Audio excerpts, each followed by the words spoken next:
यह कहानी एक बूढ़े मजबूर पिता की है। एक गांव में एक आदमी रहता था जो बहुत बूढ़ा हो चुका था, जिस वजह से उसे कम दिखाई देता था और बहुत कमजोर हो गया था। इसलिए अपनी बची खुची जिंदगी अपने बेटे के साथ बिता सके, इसलिए शहर में रह रहे उसके बेटे के घर रहने चला गया। बेटा एक शहर के छोटे मकान में रहता था। मकान तो उसका छोटा था, लेकिन उसके अंदर जो चीजें थी वह महंगी थी। उस मकान में बेटा, उसकी पत्नी और उनका एक 5 साल का बच्चा, यह छोटा सा परिवार साथ मिलकर रहता था। बूढ़े पिता के आने से उनके परिवार का एक सदस्य और बढ़ गया। यह पूरा परिवार रोज सुबह शाम डाइनिंग टेबल पर साथ में खाना खाया करता। बूढ़ा पिता अपनी कमजोरी के चलते हमेशा खाने की चीजें गिराता रहता और कई बार कांच के बर्तन भी टूट जाया करते थे। कुछ दिनों तक तो बहू और बेटे ने यह सब सहन किया, लेकिन बाद में वे दोनों बूढ़े की ऐसी हरकतों से चिढ़ने लगे। एक दिन बेटे ने कहा कि ऐसा कब तक चलेगा, हमें कुछ करना पड़ेगा। उसकी पत्नी भी इस बात से सहमत हुई। अगले दिन बेटा कहीं से एक पुराना मेज लेकर आया और घर के एक कोने में उसे लगा दिया और अपने पिताजी से कहा कि आप यहीं पर बैठकर खाना खा लिया कीजिएगा। उन्होंने एक लकड़ी का बर्तन भी बनवाया जिसमें वे अपने बूढ़े बाप को खाना देने लगे। अपने कांच के कीमती बर्तन बचाने के लिए अपने बूढ़े बाप को लकड़ी का बर्तन देने में उन्हें जरा भी शर्म नहीं आई।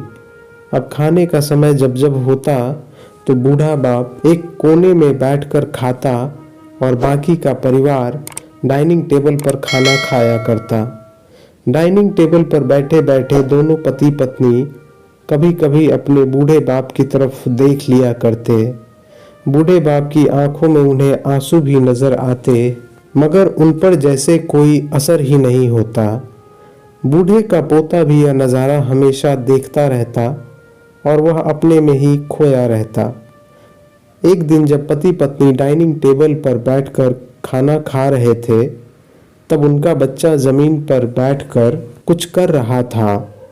उन दोनों ने बच्चे के हाथ में लकड़ी का टुकड़ा देखा, लेकिन उन्हें कुछ समझ में नहीं आया कि बच्चा लकड़ी के टुकड़े के साथ क्या कर रहा है।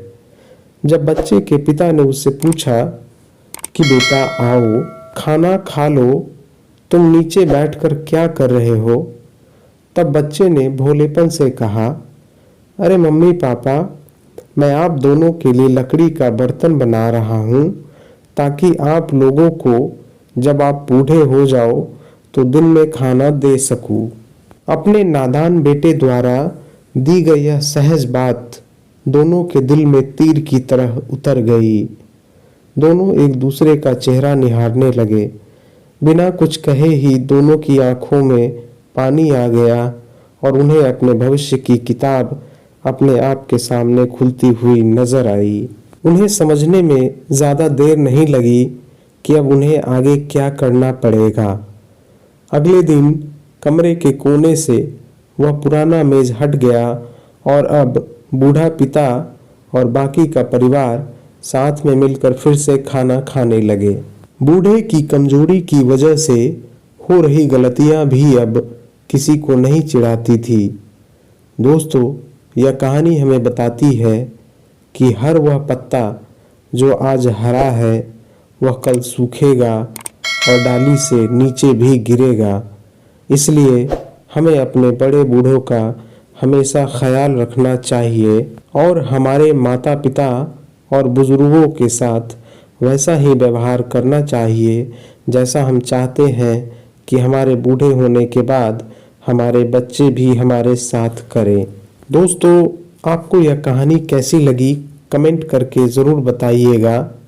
अगर अच्छी लगी तो आप अपने दोस्तों और परिवार के साथ इसे शेयर कर सकते हैं और ख़ास करके ऐसे लोगों के साथ ज़रूर शेयर करें जिनका व्यवहार बड़े बूढ़ों के प्रति अच्छा ना हो। धन्यवाद।